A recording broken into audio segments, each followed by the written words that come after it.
Сәлем достар, сіздермен бірге Fortress of History каналға жазылып, лайк басып жайғасыңыз. Біз бастаймыз. София Жукова 1939 жылы Нижегородск облысы Звягино ауылында дүниеге келген. Ол өмір бақи әр түрлі кәсіпсіздік жұмыстар істеген. Ол өмірінің барысында бірнеше балаларынан айырылған.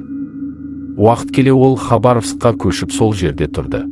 Ол өте мықты, ештеңкеден қорықпайтын, әйел адамға тән қасиеттері аз еді.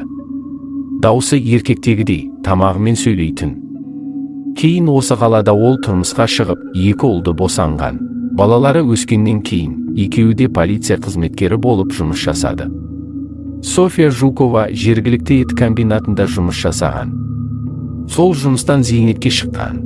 2005 жылда Софияның күйеуі қайтыс болады. Күйеуі бақилық болғаннан кейін София басқа адам болып шыға келді.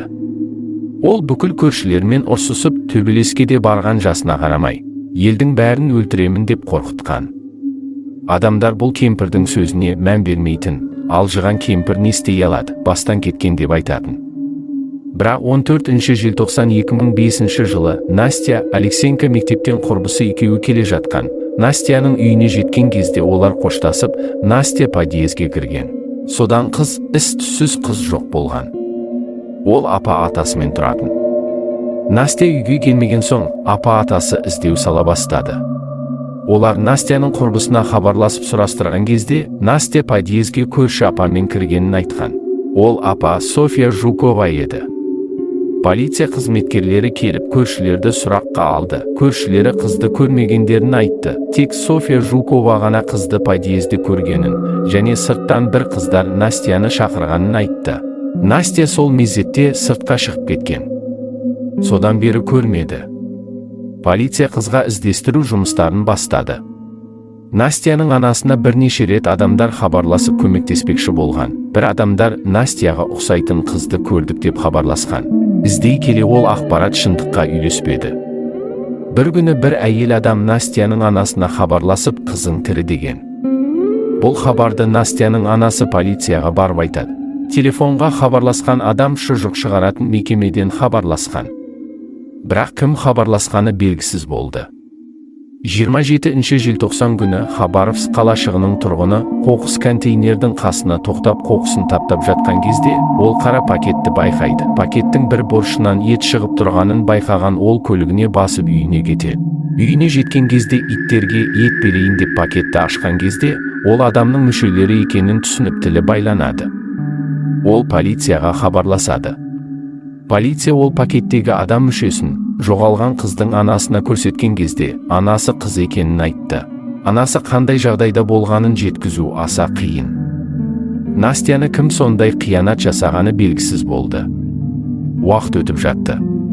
2013 жылы наурыз айында София Жуковаға алыстағы туысы келеді. Ол да зейнеттегі 77 жасар Анастасия Михеева еді. Анастасия Михеева өзінің пәтерін 3 миллион рубльге сатып, София Жуковаға бірнеше апта тұруға өтініш еткен. Бірнеше аптадан кейін Мәскеуге көшетін болған. Қызының қолына барып тұрмақшы еді. Бірнеше уақыттан кейін қызы, анасынан хабар болмағаннан кейін полицияға хабарласқан. Келген полицияға София Жукова былай деп мәлімдеді. Үйге екеуміздің зейнетақымызды пошта қызметкері алып келді. Зейнетақысын алған Анастасия Михеева кететінін айтып, қара автокөлікке отырып кетіп қалған. Керегелерде қанның ізін полиция қызметкерлері байқаған кезде, Анастасия Михеева аяқ асты примаредегі туысқандарына кететін айтқанда, София Жукова мен Анастасия Михеева ұрсысқан. Содан кейін оның қысымы көтеріліп, мұрнынан қан аққан. Сол қанның іздері ғой деп мәлімдеген.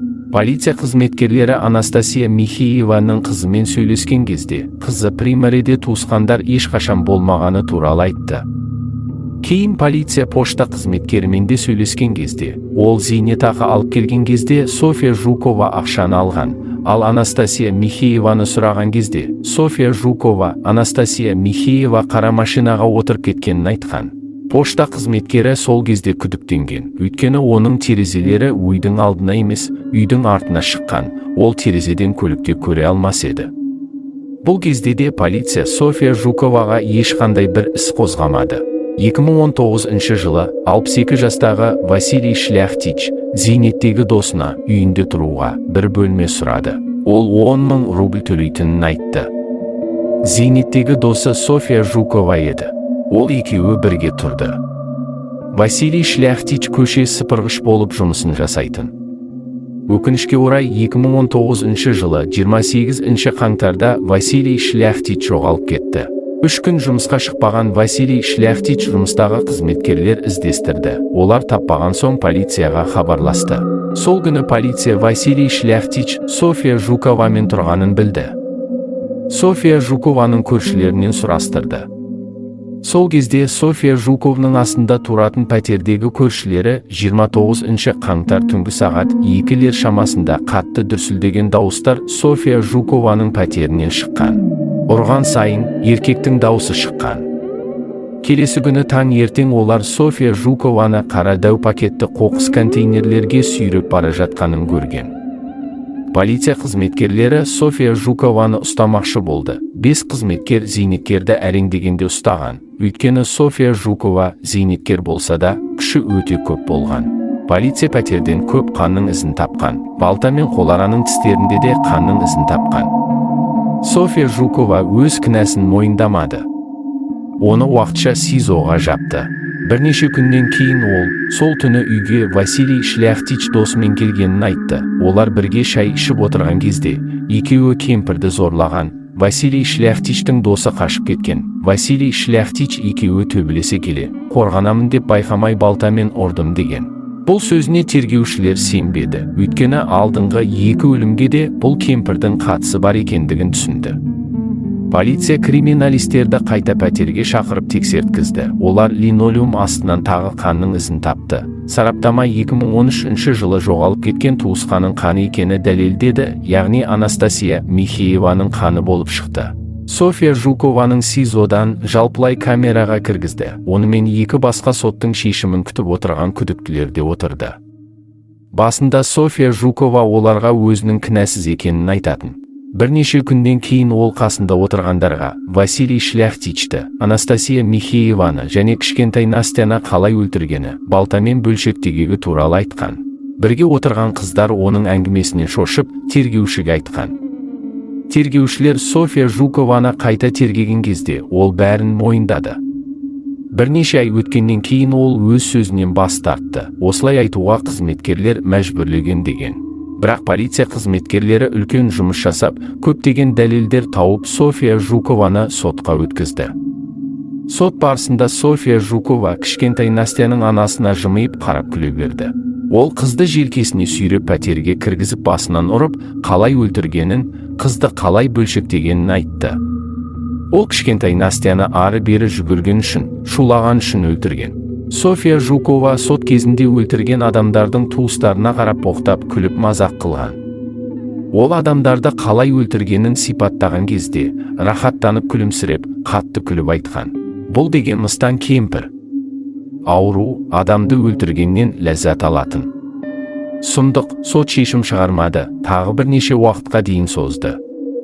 2020 жылы София Жукова ковидпен ауырып, Хабаровсктағы 10-шы емханаға түскен. Сол жерде 29 желтоқсанда жанын тапсырған. 81 жасында қайтыс болды. Түрмеге де жабылмай қайтыс болды. Оның туған 2 баласы сотта да, емханаға да анасына келмеді.